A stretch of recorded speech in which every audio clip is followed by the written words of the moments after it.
အဲ့တော့မြန်မာနိုင်ငံတရားစာရပေါင်းဆောင်ထွက်ပြီးမှတကယ်ကဘာမှာမြောက်တရားစာရအားဖြစ်တော်လာကောင်းတွန်းထွက်တရားစာရအားဖြစ်တော်လာကောင်းကျွဲဝချမ်းသာတဲ့မြန်မာနိုင်ငံကို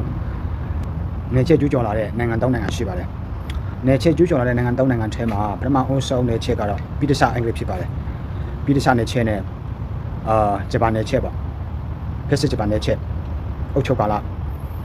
အဲ့ဒီကနေစာပြီးမှပို့ချအောင်ဆန်းကနေဇန်နဝါရီလ1948မှာလည်းမသိဘူးပို့ချအောင်ဆန်းကလောလာရေးပြန်ပြီးရယူပြီးနောက်ပိုင်းမှာဒီတွန်းအာနာရှင်စနစ်ဆိုတဲ့အရာကိုပေါ်ပေါက်လာတယ်အဲ့ဒါကတော့ဥနေဝန်အာနာသိမ့်တဲ့ဂျင်ကာလာဥနေဝန်အာနာသိမ့်တဲ့ဂျင်ကာလာနဲ့စပြီးမှကျွန်တော်တို့ကိုနိုင်ငံရေးအရာရောစီးပွားရေးအရာရောလူမှုရေးအရာရောအနှုံနည်းနဲ့နေချင်လာတာကတော့တရုတ်နိုင်ငံဖြစ်ပါတယ်အဲ့ဒီအကြောင်းအရာကိုကျွန်တော်နောက်ခုနှစ်နဲ့အသေးစိတ်ကျွန်တော်ဗီဒီယိုပြန်ပြီးမှတင်ပြပေးမယ်ဒီနေ့တော့ဘိုးချောင်းဆိုင်ရဲ့မွေးနေ့ဖြစ်တဲ့ဒီဖော်လာ14ရက်နေ့ဒီနေ့ဘိုးချောင်းဆိုင်ရဲ့မွေးနေ့ဖြစ်တဲ့နေ့မှာမြန်မာနိုင်ငံကိုဘယ်လိုပုံစံဘယ်သူတွေဘယ်နိုင်ငံတွေကနေချဲ့တယ်ဆိုတဲ့ຢာလေးကိုကျူးကျော်ခြင်းခံရတယ်ဆိုအကြောင်းຢာလေးတွေကိုကျွန်တော်ပြောပြတာဖြစ်တယ်ကျွန်တော်တို့မြန်မာနိုင်ငံဟာ